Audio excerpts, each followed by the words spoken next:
Shalom sahabat STMC, saya Bernardus Yulianto dari Paroki Santo Lukas Pemalang.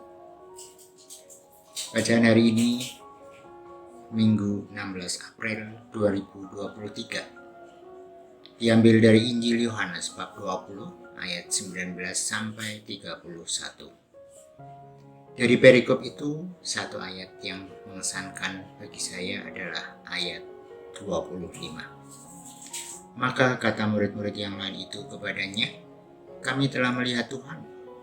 Tetapi Thomas berkata kepada mereka, "Sebelum aku melihat bekas paku pada tangannya, dan sebelum aku mencucukkan jariku ke dalam bekas paku itu, dan mencucukkan tanganku ke dalam lambungnya, sekali-kali aku tidak akan percaya."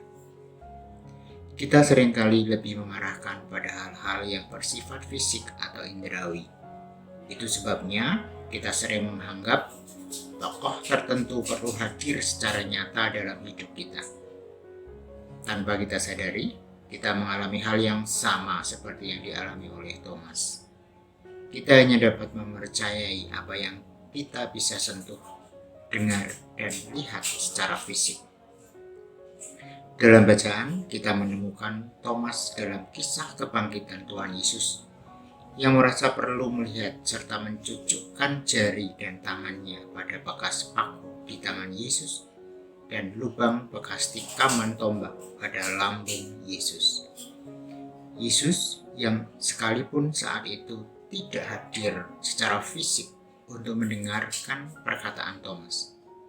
Ia merespon sikap Thomas ketika ia hadir kembali di tengah-tengah murid-muridnya yang sedang berkumpul di rumah yang sama dalam keadaan pintu terkunci.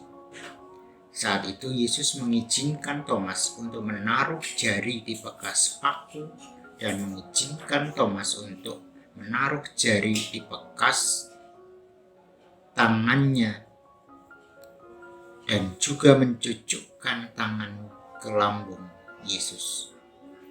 Perjumpaan para murid, secara khusus Thomas dengan Yesus saat itu telah membuat mata mereka melihat dan percaya akan kebangkitan Yesus. Yesus mengatakan, "Berbahagialah mereka yang tidak melihat namun percaya." Kepada kita hari ini, pesan itu disampaikan. Kita tidak melihat kebangkitannya saat itu, namun telah mendengar dan membacanya dari apa yang tertulis di dalam Alkitab. Berbahagialah kita yang tidak melihat, namun mendengarkan firman dan percaya. Roh Kudus menuntun dan membuka hati kita melalui firman untuk percaya kepada Kristus yang telah bangkit. Karya Roh Kudus dan firman-Nya saat ini seharusnya lebih dari cukup untuk kita mempercayai bahwa Tuhan Yesus hadir dalam hidup kita. Oleh karena kehadirannya itulah kita dapat menghadapi setiap kesulitan yang kita temui dalam gelombang kehidupan. Saudara terkasih dalam Tuhan, suatu saat saya mengalami beban kesulitan yang begitu menghimpit. Masalah finansial, ekonomi keluarga, kegagalan studi anak saya, biaya studi 3 anak yang harus diselesaikan dalam waktu yang sama. Semua itu menjadikan beban berat, seperti batu besar yang berada di kepala saya. Saya tidak merasakan kehadiran Tuhan, apalagi melihat Tuhan. Bahkan saya merasa Tuhan tidak campur tangan dalam kesulitan yang saya hadapi. Dalam kekalutan itu, saya bawa dalam doa hening. Saya hanya berdiam, tanpa sepatah kata pun. Malam itu, saya sadari mulutku berucap, "Yesus, Yesus, Yesus," secara berulang dan terus-menerus seturut aliran nafas.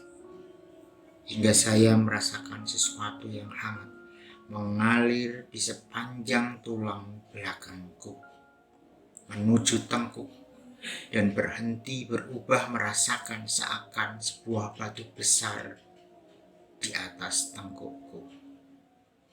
Air mata mengalir deras seiring saya sebut Yesus, Yesus, Yesus, tolonglah dan bantulah aku.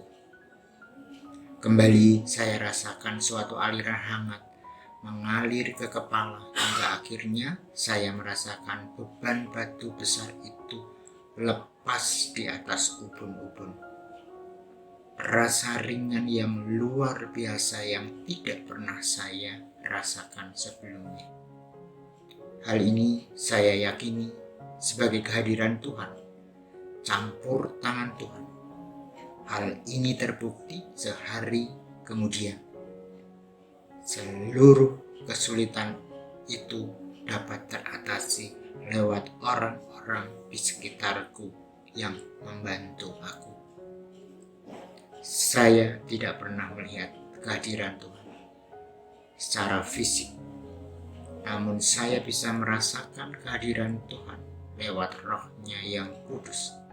Ia menghampiri saya dengan sentuhan-sentuhan lembut yang sering tidak saya sadari, dan saat itu saya merasakannya. Tuhan memberikan kelegaan dan kelepasan dari segala kesulitan hidup.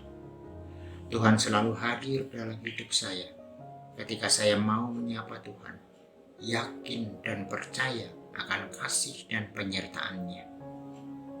Demikian sharing saya. Melalui firman-Nya, Tuhan mau membentuk saya menjadi pribadi yang lebih percaya dan mampu merasakan kehadiran Tuhan lewat Roh-Nya dalam setiap pergumulan hidup saya.